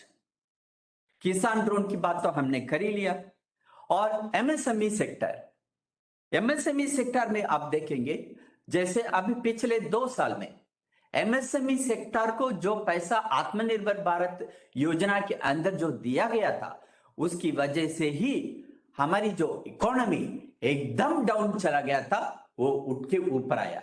आज हम हितेश जी ने बताया कि के मोड रिकवरी में हम जा रहे हैं। अगर पैसा मोदी जी ने नहीं दिया होता एमएसएमई सेक्टर को, we would have been doomed, हम तो मर गए होते। एमएसएमई सेक्टर जो 80%, 85% नौकरी देती है लोगों को, they would have been already murdered, suicide. So MSME sector को जो हमारी सरकार ने दिया, ऐसे किसी ने भी सोचा भी नहीं था उस पीरियड में। 2 साल जब हम सब घर के अंदर बैठे हुए थे, जो पहला जो लहर आया था, हमको डर लगता था, बाहर जाने से हमको कोरोना हो जाएगा। एमएसएमई सेक्टर को बंद कर दिया गया था। फिर धीरे धीरे उनको पैसा दिया था, वो पैसे लेकर के वो शटर खोले थे, छोटा काम करने लगे। जो बिहार चले गए थे वापस, झारखंड चले गए थे, उनको बोला आप वापस आ जाओ, आप काम पे लग जाओ। तो उसकी वजह से उनको वापस रेलगाड़ी वापस पटरी में आ गई। हमारी इकोनॉमी जो बिल्कुल नीचे बैठ गई थी वो ऊपर वापस बैठ गई और अब तेजी से रफ्तार चल गया है। और स्किल डेवलपमेंट की बात करेंगे, इससे पहले किसी ने स्किल डेवलपमेंट के ऊपर ध्यान ही नहीं दिया। स्किल तो था हमारे पास, हम 130 करोड़ 130 करोड़ लोग, हमारे 260 करोड़ हाथ है हमारे पास। जो मैन पावर है पूरे दुनिया के सबसे ज्यादा मैन पावर हमारे इस देश के है, 260 करोड़ हाथ है हमारे। और ये जो स्किल है हर एक आदमी का अपना अपना स्किल है, चाहे वो उस स्किल को इस्तेमाल नहीं कर सकता हो या उसको आइडिया भी नहीं आया हो, बट जब स्किल डेवलपमेंट के ऊपर काम करने लगा, अलग से एक मंत्रालय बना गया स्किल डेवलपमेंट के ऊपर, अलग से मंत्रालय, इससे पहले कभी था ही नहीं, मोदी सरकार ने बनाया था। और उस मंत्रालय को एजुकेशन शिक्षा मंत्री उन्हीं के हाथ में दे दिए, धर्मेंद्र प्रधान जी उसका संभाल रहे हैं। यानी एक साइड में एजुकेशन शिक्षा, दूसरे साइड में स्किल डेवलपमेंट, दोनों को जोड़ करके एक मंत्री जी के हाथ में दिए हैं और बराबर दोनों आगे बढ़ रहे हैं। 1 महीने के पहले यहां दिल्ली में स्किल के ऊपर एक कंपटीशन चल रहा था, 52 skill, carpentry, jewellery making, electronic engineering, civil construction, gardening, cyber security, computing, ऐसे 52 सेक्टर में वहां पे एक कंपटीशन चल रहा था प्रगति मैदान में। पूरे देश पे जो best of the best skill है वो लोग आकर के पार्टिसिपेट किए हैं और उनमें से 52 सेक्टर से 52 लोग सेलेक्ट हुए हैं। अब उनको स्किल डेवलपमेंट मंत्रालय उनको ट्रेनिंग दे रही है, हर एक के ऊपर 20 लाख रुपए खर्च कर रही है स्किल डेवलपमेंट मंत्रालय। और ये 52 के 52 लोग अब चीन जाएंगे इस साल के एंड में, वहां पे पूरे दुनिया से लोग आकर के इनके साथ कंपीट करेंगे। कभी ऐसा सोचा था हमारे लोग, हमारे बच्चे किसी विदेश के साथ, विदेशी जो स्किल में इन्वॉल्व है उसके साथ हम बराबरी करेंगे और उसके साथ हम कंपीट करेंगे? ये पहली बार हुआ है मोदी सरकार में। 52 के 52 ट्रेड के 52 टॉपर्स अब वहां पे ट्रेनिंग ले रहे हैं दिल्ली में और उनका पूरा खर्चा सरकार उठाती है। अब उनको हम चीन भेजेंगे एंड वहां से टेक्नोलॉजी वो सीख करके आएंगे। आज जो जॉब की बात कर रही है, एम्प्लॉयमेंट की बात कर रहे हैं, वो जो एम्प्लॉयमेंट मैंने खुद अपने आंखों से देखा, जो कारीगर था वहां जो डायमंड को बना रहा था उससे मैंने बात किया, भाई साहब आप कैसे कर रहे हो, कहां से सीखा? वो कह रहे थे साहब 7 साल पहले भी हम इसी काम में जुड़े हुए थे, लेकिन हमको टेक्नोलॉजी का यूसेज के बारे में किसी ने बताया नहीं। हमारे पिताजी ने हमको सिखाया, हमारे चाचा जी के साथ हम बैठ के काम करते थे। और जब स्किल के ऊपर एक अलग मंत्रालय बन गया था, स्किल डेवलपमेंट के ऊपर एक कॉर्पोरेशन बन गया, उसके अधिकारी हमारे पास आए थे, हमसे पूछे भाई साहब हम आपको ट्रेनिंग देंगे, आप इसको आधुनिकीकरण करेंगे क्या? हमने बोला हाँ साहब हम तैयार हैं, आज हम सीखे हैं, आपके सामने हम बना रहे। आप जो ज्वेलरी हम बना रहे, ये ज्वेलरी चीन के साथ हम जाकर के वहां पे बना के दिखाएंगे। हमारे साथ कंपीट करेगा अमेरिका से जो आने वाला है वो हमारे साथ कंपीट करेगा, इंग्लैंड से जो आएगा वो हमारे साथ कंपीट करेगा, ऑस्ट्रेलिया से जो आकर के कंपीट करेगा। तो जो टेक्नोलॉजी है उसको हम इस्तेमाल करने के लिए मोदी जी ने हमारे लिए एक रास्ता खोल के दिया है। ये है जॉब। ये जॉब मतलब ये नहीं है कि आपने व्हाइट कलर का जॉब दे दिया। जॉब में आपने अपने जो व्यक्ति है उसका आत्मनिर्भरता, उसके अपने अंदर जो स्किल है उसको उठा के, अरे भाई तुम्हारे पास ये स्किल है, इस स्किल को इस्तेमाल करो, अंदर अंदर मत दबा के रखो। इस स्किल से आप अपना भी स्किल को बढ़ाओगे, आप भी आमदनी बनाओगे और आपके परिवार को भी उठाओगे और पूरा देश का भी रोशनी करोगे। This is what Prime Minister Narendra Modi thought about when he made skill development a job creator, a job seeker नहीं, जॉब मांगने वाला नहीं, जॉब देने वाला। उस आदमी से मैंने पूछा, बंगाल से आया हुआ था, उस लड़के से मैंने पूछा, भाई साहब आप अकेले हो? नहीं सर, मैं 2 साल पहले अपना ही एक फैक्ट्री खोल दिया हूं और अब मैं 40 लोगों को, मेरे जैसे लड़के 40 लोगों को उस फैक्ट्री में जॉब दिया। कभी नहीं सोचा था। हम सिविल सर्विस एग्जाम लिखने के लिए गए थे, सिविल सर्विस पास हुए थे, हमारे माइंड में उन दिनों में क्या था, हमारी जॉब मिल जाएगा, हमको एक अच्छी नौकरी मिल जाएगी और महीना भर का सैलरी मिलेगा, शादी होगी, बच्चे होंगे, घर होगा, बंगलो होगा और गाड़ी होगी। तो ये मानसिकता से हटा करके आप प्रधानमंत्री जी ने हर एक युवा, हर एक युवती को जॉब क्रिएटर बना दिया है। और जैसे कि हितेश जी ने बताया, जल, ये जो टैप के जो वाटर है वो अब हर घर पे नल के जरिए पानी दिया जा रहा है और घर बनाया जा रहा है। जो शाम को वापस आया किसान, वो कहां सोएगा? नो प्रॉब्लम, आपके लिए प्रधानमंत्री आवास योजना अवेलेबल है। आपके घर पे पानी दिया जाएगा, आपके घर पे एलईडी बल्ब लगाया जाएगा, आपका गांव इलेक्ट्रिफाइड हो गया। आज के दिन में पूरे देश में ऐसा कोई गांव नहीं है जो इलेक्ट्रिफाइड नहीं है। हर एक गांव में बिजली पहुंच गई है, हर एक घर पे बल्ब लग गया है, हर एक घर पे चूल्हा, जो गैस सिलेंडर, वो पहुंच गया है। सो ओवरऑल आप देखा जाएगा तो आप देखेंगे कि हमारे पास जॉब नहीं है, जॉब नहीं है। नो, अभी टेलीकॉम सेक्टर को हमने खोल दिया, 2G आया, 3G आया, 4G आया, अब 5G आने वाले का समय आ गया है। 5G हमारे लिए तैयार बैठा है, टेस्टिंग चल रहा है और 2023 मार्च से पहले 5G टेक्नोलॉजी हमारे पास आ जाएगा। सप्रे जी टेलीकॉम डिपार्टमेंट में काम कर चुके हैं, he is a well-known engineer on that subject। और नीरव प्रधान जी तो ऐप भी बनाया जिसको हमारे पूर्व अध्यक्ष ने लॉन्च किया था आपके यहाँ पे। तो टेक्नोलॉजिकली स्पीकिंग आज 5G टेक्नोलॉजी आ गया है और हमारे पास जो 4G का मोबाइल था अब वो 5G मोबाइल हो जाएगा। जो डाउनलोडिंग का स्पीड है सेकंड्स में डाउनलोड हो जाएगा। जो टेली मार्केटिंग है वो बढ़ जाएगा, उसका स्कोप बढ़ जाएगा। तो 5G टेक्नोलॉजी और ऑप्टिकल फाइबर कनेक्शन आज आपके मध्य प्रदेश में हर एक गांव, छोटा छोटा गांव, वो चाहे वो ट्राइबल एरिया में हो, चाहे वो पहाड़ी एरिया में हो, आज ऑप्टिकल फाइबर केबल गांव गांव तक पहुंच गया है। उसके जरिए आज छोटा छोटा व्यापारी बन गए हैं। छोटा छोटा जो कॉलेज से जो आए हैं वो कॉमन सर्विस सेंटर चला रहे, वो जॉब नहीं है क्या? वो बैठे हैं छोटा सा कियोस्क, उसके पास एक चेयर है, एक टेबल है, उसके पास एक छोटा सा सिस्टम है, उसके जरिए इंटरनेट के जरिए वो कॉमन सर्विस सेंटर चला रहा है।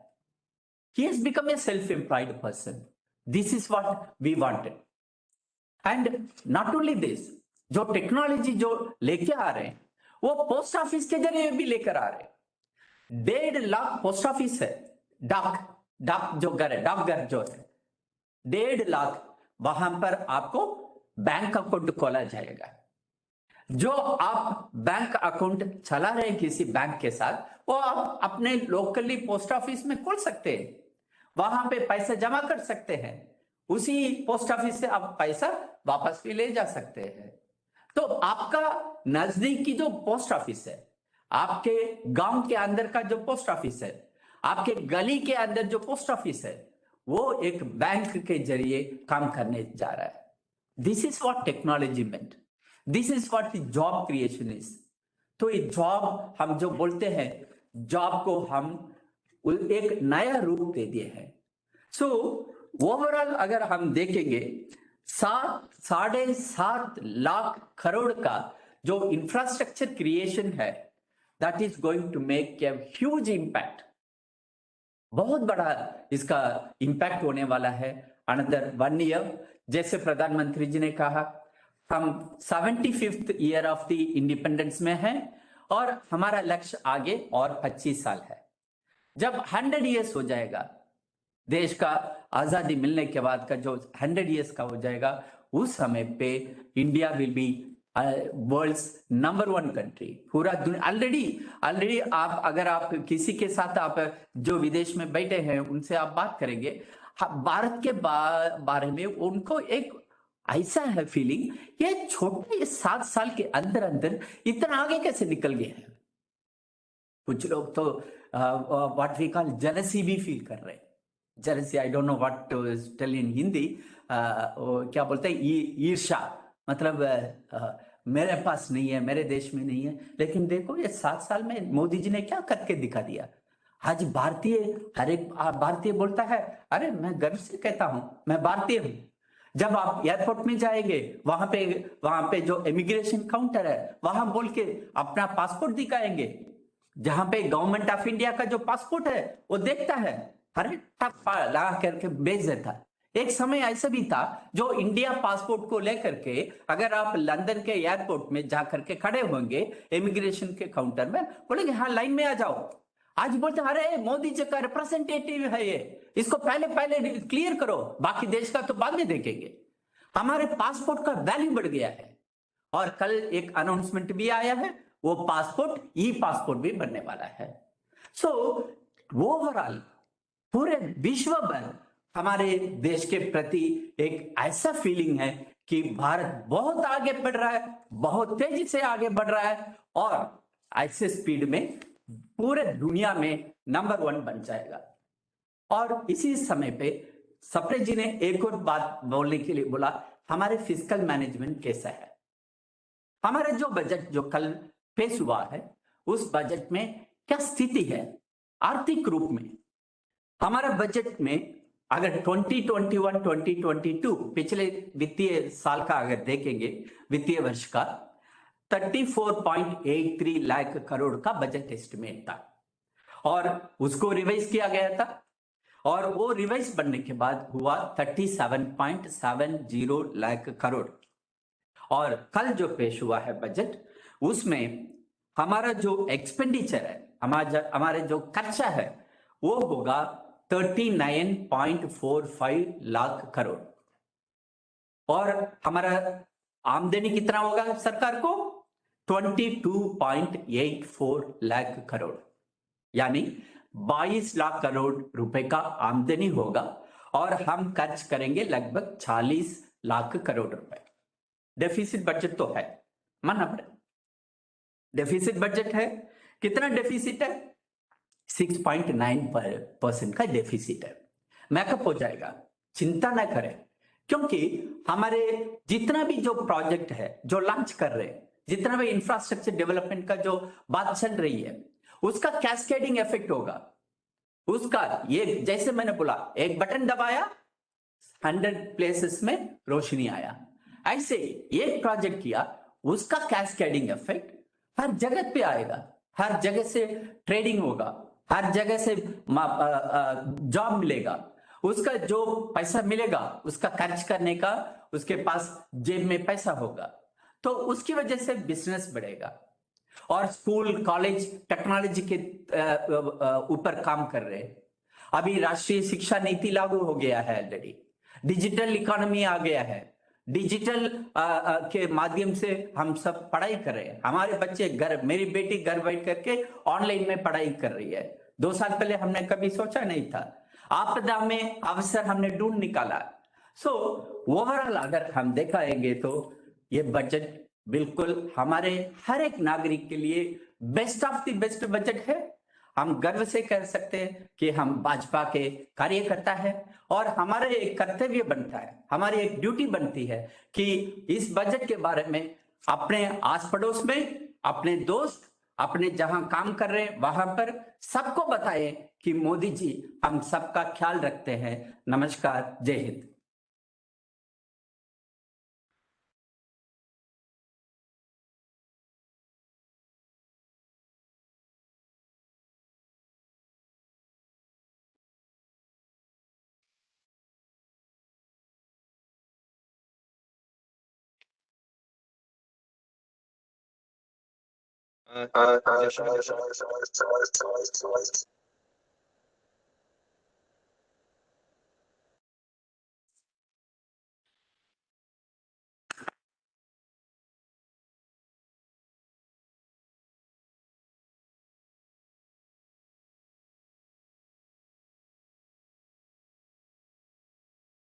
सप्रे जी।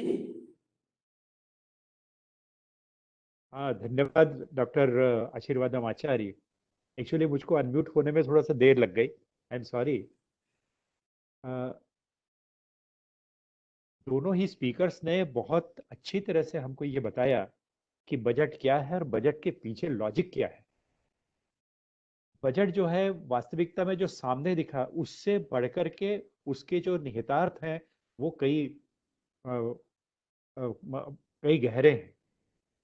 अभी तक के जैसे मैंने शुरू में ही कहा था कि 5 पैसे का हल्ला होता था कि 5 पैसे टैक्स में कंसेशन दिया, अब 95 पैसे टैक्स बढ़ा दिया।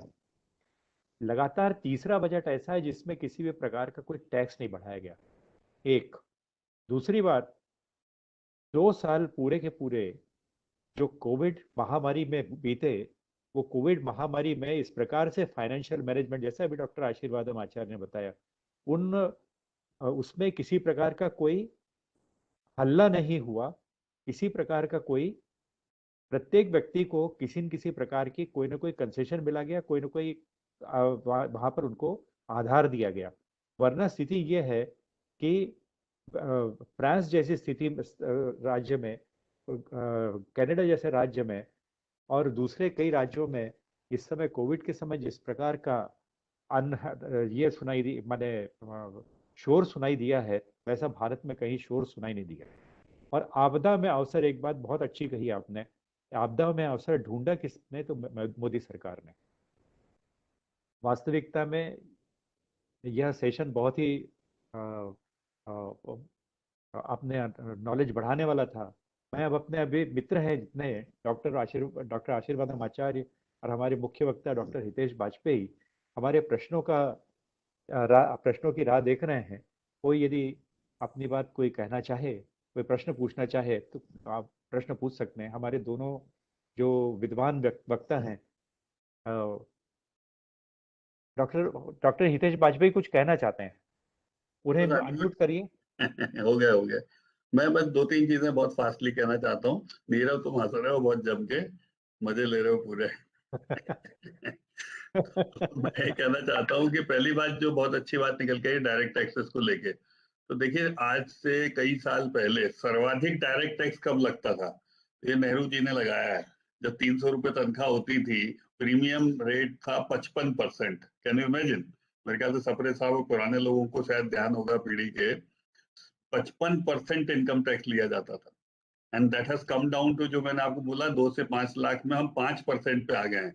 तो वर्तमान मोदी सरकार आजाद भारत की सबसे कम टैक्स लेने वाली सरकार है, तो इसलिए बिल्कुल दबाव में नहीं आना है कहीं पर भी।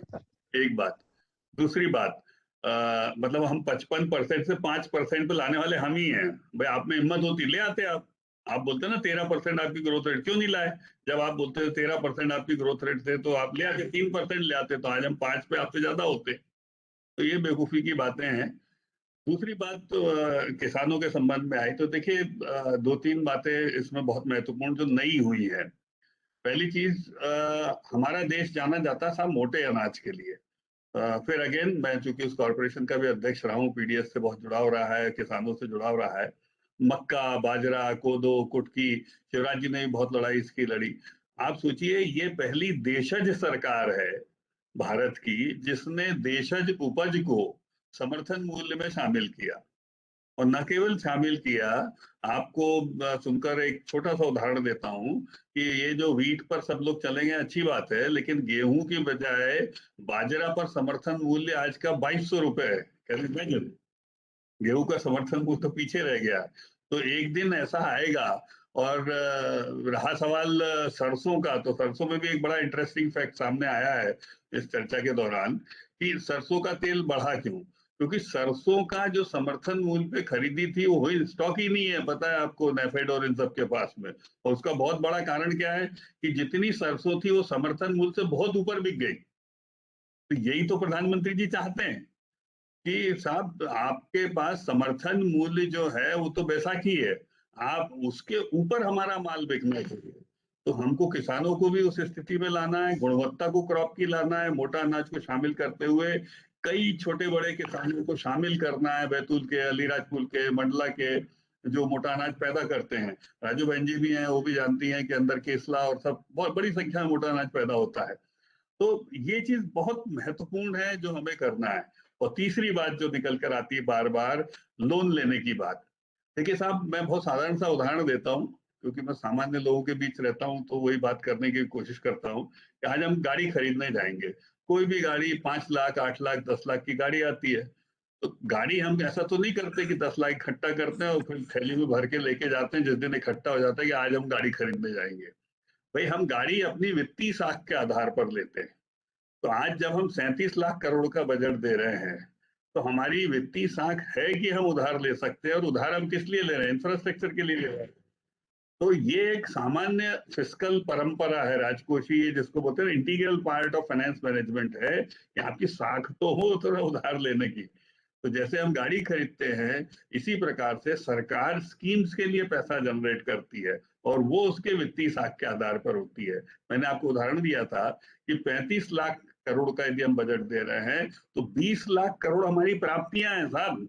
मजाक थोड़ा ना कर रहे हैं, देश चला रहे हैं। कभी किसी कांग्रेस के शासनकाल में कभी इतनी रही है? हम 15 लाख का हमारा डेफिसिट जो क्रिएट हो रहा है उसको हम जनरेट करते हैं। इस साल भी हम 16-17 लाख का जो डेफिसिट है हमारा, उसको हम जनरेट करेंगे, जबकि हमने 2.5 लाख रुपए बजट और बढ़ा दिया, 2.5 लाख करोड़ रुपए। तो हम we are very well within the fiscal limits. और हम सोचिए 26 में, मैं फिर कहूंगा, फिस्कल डेफिसिट को कितने पे ला रहे हैं? 4.5 पे ला रहे हैं। तो हम कोई बढ़ते नहीं चले जा रहे हैं। तो मैं नहीं समझता कि किसी के पास कुछ कहने को है, पर बशर्ते हम तो समझें इन बातों को। और रहा सवाल, देखिए किसान के क्षेत्र का, बहुत अच्छा सवाल था उनका। ये साहब सबसे, देखिए गरीबी एक ऐसा विषय है जिसको आप एक साल में एक योजना से दूर करके आप कह दो नहीं कल से ठीक हो जाएगा, तो ऐसा नहीं होगा साहब। बहुत अच्छी बात हमारे अध्यक्ष जी ने कही इस बात को, कि आज एक गरीब आदमी के लिए आप घर बना कर देते हैं, उसमें उसको शौचालय बना कर देते हैं, उसी में उसको उज्ज्वला का कनेक्शन देते हैं, उसके बाद उसी में आपको एलईडी बल्ब देते हैं, और उस सब के बाद आप उसको 1 रुपए किलो गेहूं चावल राशन भी देते हैं। तो ये आपकी सामाजिक सुरक्षा है जिसको हमने अचीव किया है। आपको मालूम है, इंदिरा कुटीर योजना सबसे पहले चली थी संसदीय क्षेत्र के लिए कई साल पहले। कुछ लोग जानते होंगे, राजीव जी के समय की शायद बात है, पुराने लोग। तो उस समय क्या योजना थी ये? उस समय योजना ये थी कि एक संसदीय क्षेत्र में एक गरीब आदमी को हम मकान जरूर बना कर देंगे। इसकी शपथ खाते थे राजीव गांधी। क्या, फिर से दोहरा रहा हूं, एक संसदीय क्षेत्र में एक गरीब आदमी को। और आज ये स्थिति है कि हम 80 लाख का तो हमने इसी साल लिया, हमने home for all, house for all की जो स्कीम ली है, हम उसमें सबको देना चाहते हैं। तो मुझे लगता है कि हम एक रिफॉर्मेशनल गवर्नमेंट लेकर चल रहे हैं। और इसके बाद भी सब 55-70 साल की चुनौतियां हैं, इतनी आसानी से दूर नहीं होंगी। बहुत तो हमने कर ली हैं, आगे भी जारी रहेंगी। कोई सवाल होगा तो ले सकता हूँ। बहुत अच्छी बात कही डॉक्टर वाजपेयी।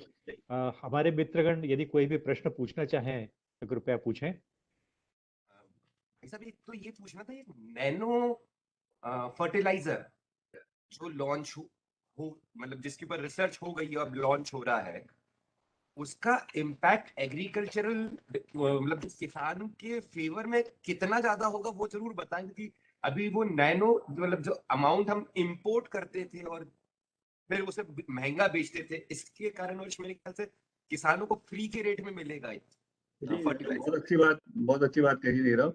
देखिए, है तो वैसे बहुत टेक्निकल सब्जेक्ट, लेकिन इसको आसान भाषा में यदि समझें तो हमने क्या किया साहब, हम ग्रेजुअली ओवर द ईयर्स हम डीएपी के ऊपर जो आयातित हमारा फर्टिलाइजर है इस पर निर्भर होते चले गए। और इस फर्टिलाइजर ने न केवल हमारे को आर्थिक रूप से शोषित किया, बल्कि जैसे शरीर खराब हो जाता है ना कोक पीते पीते कई बार ज्यादा, तो वैसे ही हमारी जमीनें खराब हो गई साहब। तो हमारी जमीनें, सोचो जो पुराने लोग हैं, अगेन मैं उनकी तरफ जाऊंगा, वो देखते थे गुलाब की खेती होती थी, सोयाबीन की खेती होती थी, ये तो मैंने ही देखी है स्कूल जाते जाते। गेंदा की खेती होती थी, लाइन से खेत मिलते थे आपको, 3-4 फसलें लेते थे, अलग अलग लेते थे। हमारे यहाँ कपास होता था मध्य प्रदेश, हम मालवा कपास के लिए जाना जाता। अब हम सब काय पे आ गए, गेहूं धान, और उसमें भी कौन सा एमएसपी क्रॉप ले रहे हैं। एमएसपी क्रॉप भी कहती है भाई एक बार छिड़क दो और सो जाओ, घना बोए नहीं घना सोए, ये कहा जाता है गेहूं के लिए आजकल अपने ग्रामीण क्षेत्र में। तो ये एक बड़ी लेजी किस्म की हम हमारे किसानों को लाइफ इन लोगों ने दी, इनके कुशासन की वजह से मिली। अब इसको सोचिए मोटा अनाज पर वापस लाया जा रहा है। इसके बाद आप सोचिए आप लोगों जो किसानी संबंधित है, सूरजमुखी का बीज नहीं मिलेगा आपको, ये स्थिति है। मतलब सूरजमुखी की कीमत आज आप गूगल करना, आज का रेट क्या जा रहा है, क्या किलो, मतलब it is 10,000 rupees a kilo kind of thing.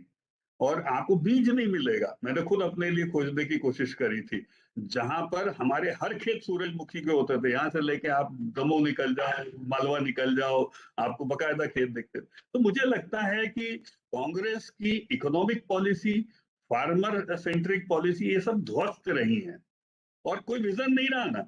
तो आज का सबसे बड़ा माइलस्टोन साहब किसानों के लिए जो है, एमएसपी तो अपनी जगह है, वो तो कर ही रहे हैं, साथ साथ मोटे अनाज को यानी भारतीय कृषि को वापस लाना, ये बहुत बड़ा निर्णय है। कभी सप्रे साहब, मुझे लगता है इसके ऊपर चर्चा बहुत करनी चाहिए और हमारे किसान मोर्चा के लोगों को भी इससे जोड़ना चाहिए कि ये एक टर्निंग पॉइंट होगा।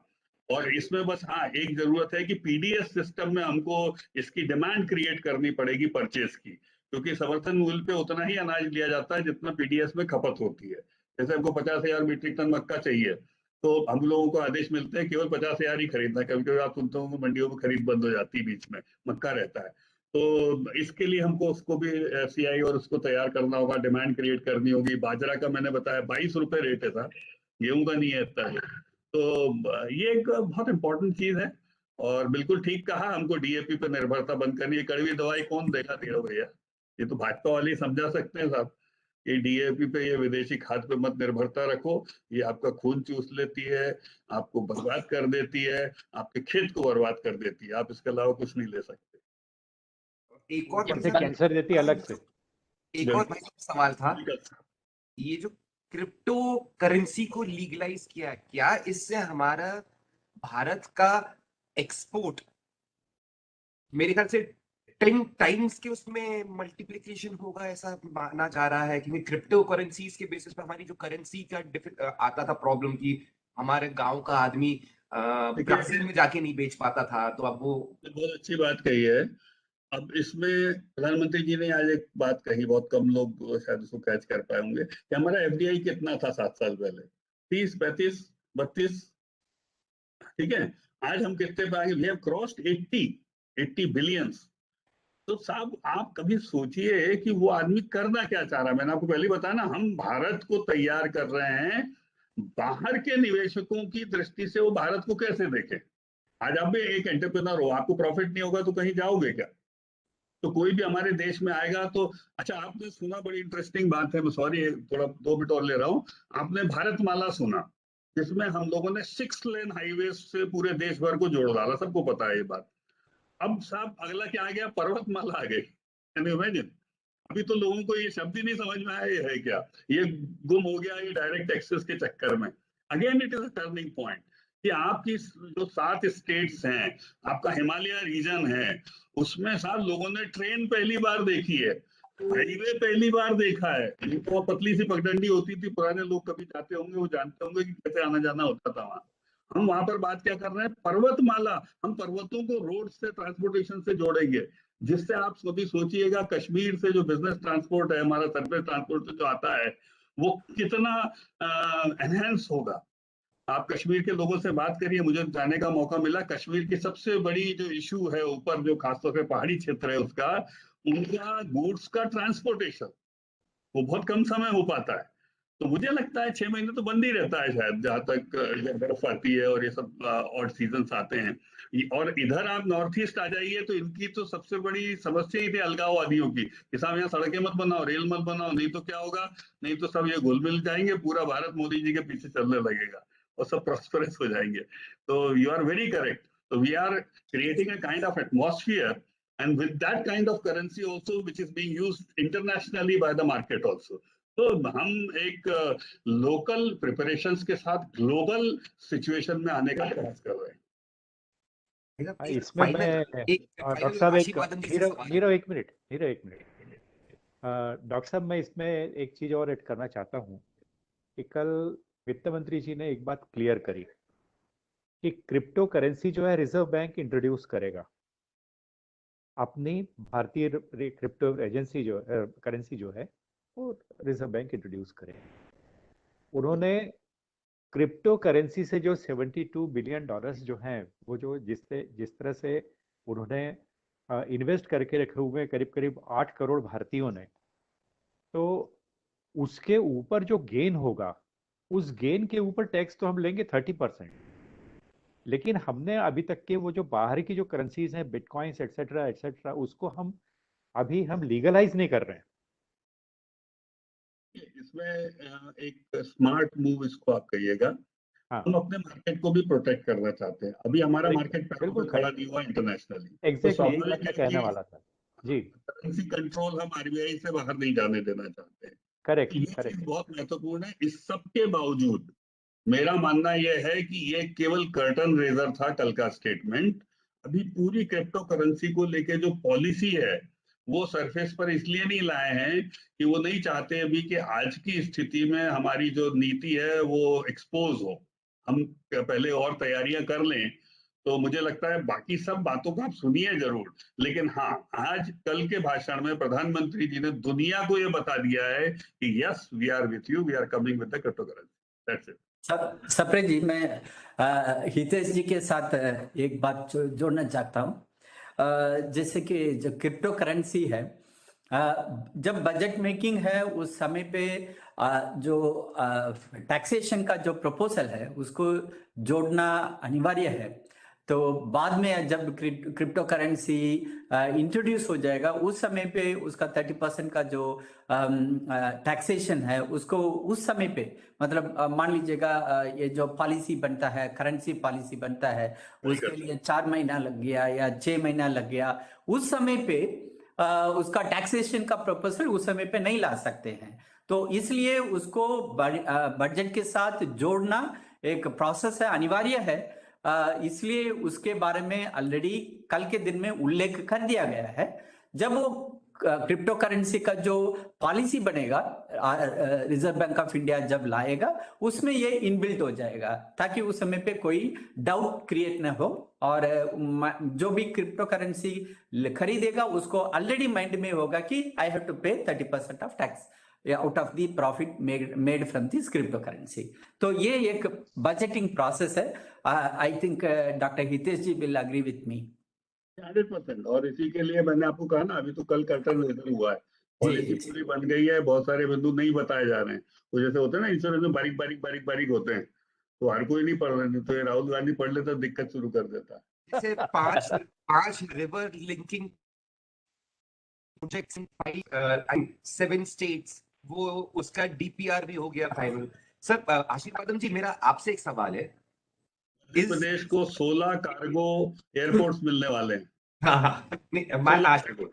My question to Ashirvadam ji, on the very Modi 2 government, first budget of the Modi 2 government, there was the Honorable Prime Minister said that the India is moving towards 5 trillion technology or the budget space. So are we heading towards that? This budget is a क्या ये budget उसका blueprint है 5 trillion? या बिल्कुल नीरव जी, ये सही सवाल पूछा है। आप डेविल्स एडवोकेट बन करके सवाल पूछा है, शायद ऐसा मुझे लग रहा है। फिर भी मैं कोशिश करूंगा जवाब देने के लिए कि जो 5 ट्रिलियन इकोनॉमी जो है इट इज अचीवेबल, ऐसा नहीं है कि नॉन अचीवेबल है। और बीच में 2 साल हमारा हाथ बंधा हुआ था ड्यू टू पैंडेमिक, जो हमारे हाथ में नहीं था। मतलब पूरा दुनिया का जो even best of the best economy कहते हैं, अमेरिका, चीन का इकोनॉमी नंबर 2 में था, बट आज के दिन में सेकंड इकोनॉमी हम बन गए हैं और चीन तो 3rd प्लेस में चला गया है। तो 5 ट्रिलियन जो इकोनॉमी है उसको वापस वो जो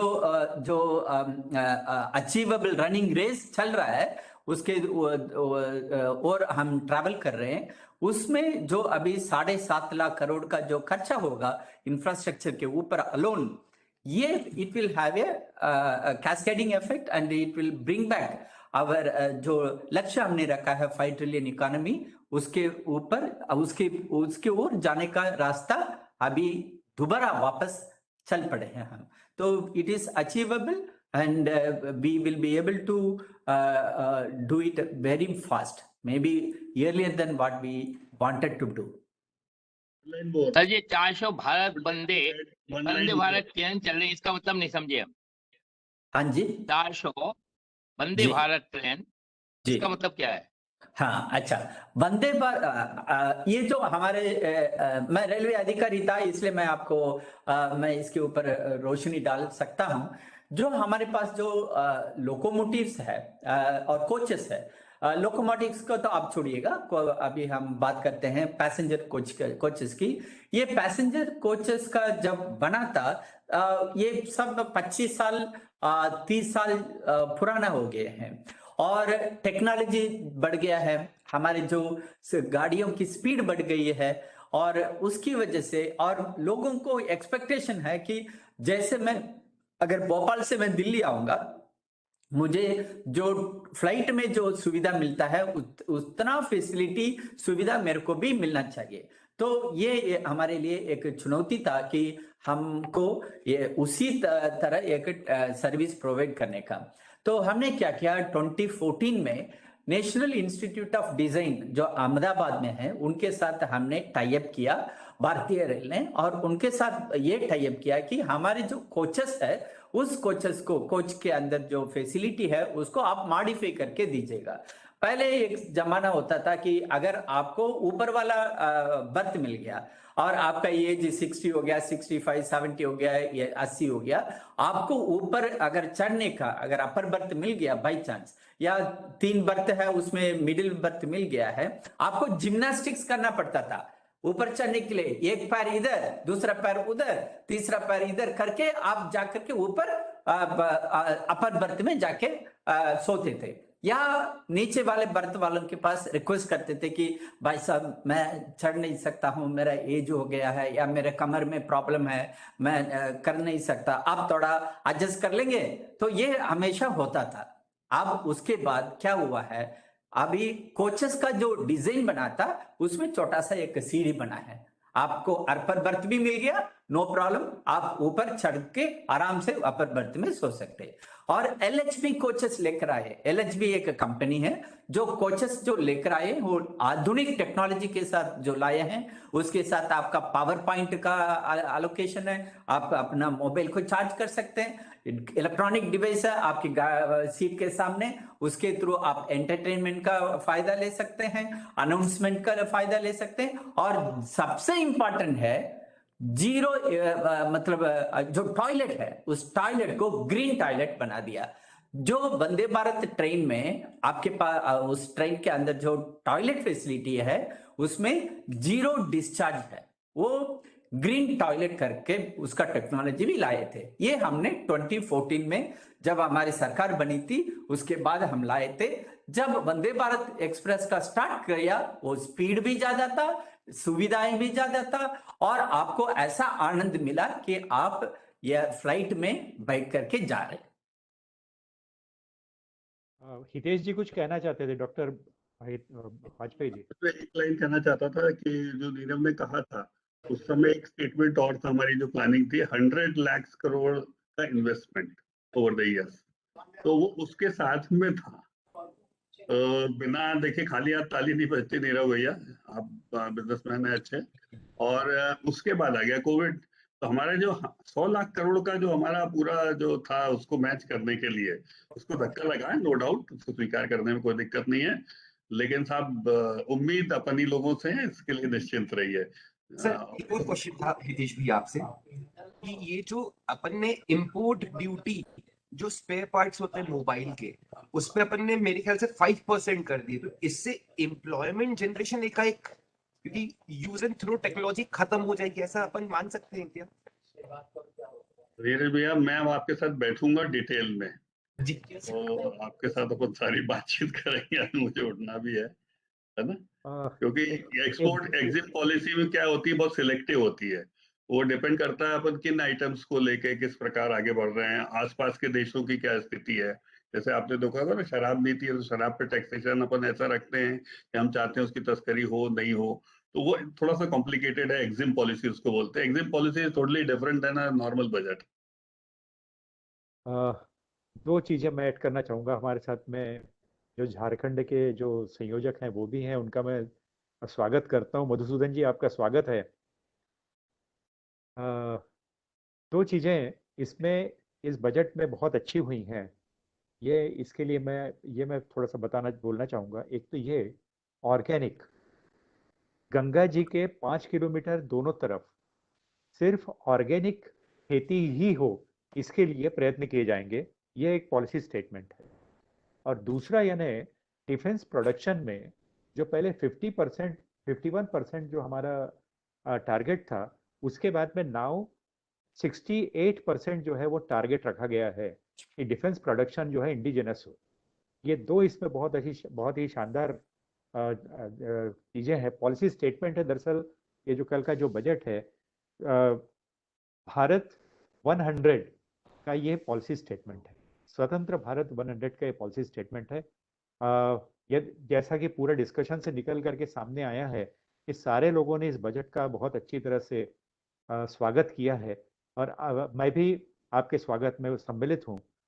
और यदि आप लोगों की अनुमति हो, डॉक्टर हितेश वाजपेयी, डॉक्टर आशीर्वादम आचार्य जी, यदि आपकी इस अनुमति हो तो यह डिस्कशन जो है, यह चर्चा जो है यहाँ पर अब समाप्त की जाए, यदि आपकी अनुमति हो तो।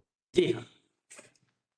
आपको बहुत बहुत धन्यवाद डॉक्टर आशीर्वादम जी, डॉक्टर हितेश वाजपेयी जी, मधुसूदन जी, यहाँ पर जितने भी पार्टिसिपेंट्स हैं, अपना पूरण गुप्ता जी, मधुसूदन जी, अखिलेश श्रीवास्तव जी, अमित शुक्ला जी, आशीष जी, भावना सिंह जी, नीरव प्रधान जी, रिंकू सिंह चौधरी जी, जितने भी हमारे साथ में जुड़े हुए हैं, जितने भी कार्यकर्ता हैं, यह पूरा वीडियो जो है, जो हम लोगों ने देखा, यह पूरा वीडियो हमारा जो यूट्यूब चैनल है, ग्रंथ बीजेपी फॉर एमपी, ये इसके ऊपर अभी उपलब्ध रहेगा।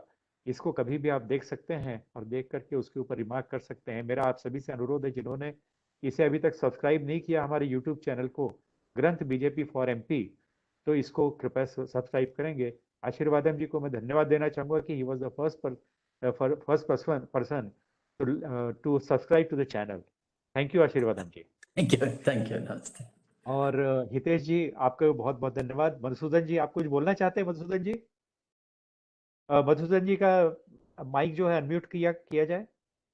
हाँ, बड़ी खुशी हुई कि इतनी अच्छी टॉपिक हितेश जी ने, everybody has told so clearly, और एक कहा जाए कि एक by step every topic has been touched very lucidly. I very much appreciating this thing and obliged to attend this meeting. धन्यवाद। और ऐसे ही मीटिंग हो, we will not like to miss now. Thank you sir. बहुत बहुत धन्यवाद। जरूर साहब, अभी अगला बैठक आपके स्टेट के साथ भी ऐसा होना चाहिए। हाँ, आऊंगा रहूंगा सर, एकदम डेफिनेटली। आपका आदेश वेलकम ऑलवेज। झारखंड प्रदेश की तरफ से भी एक कार्यक्रम आयोजन करिएगा इसी तरह, और उसमें अनिल सप्रे जी को भी बुला लीजिएगा। या अब तो हम लगता है कि परिचय बढ़ता ही जा रहा है। जरूर बहुत खुशी होगी मुझे वहां पर आने में। और अगला जो मंगलवार का हमारा जो साप्ताहिक स्वाध्याय मंडल है, क्या है, 11 फरवरी को समर्पण दिवस है। यानी माननीय दीनदयाल जी का उस दिन देहावसान हुआ था, और उसके याद में हम पूरा भारतीय जनता पार्टी भारतीय जनसंघ समर्पण दिवस के रूप में 11 फरवरी मनाया जाता है।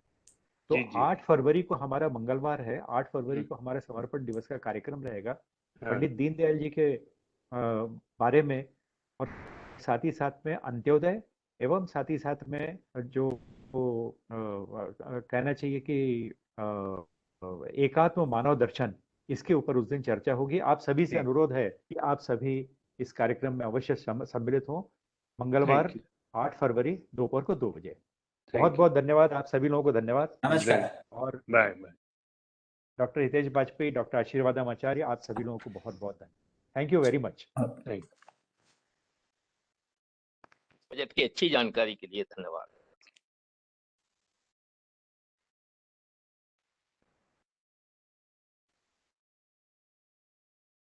नीरव जी।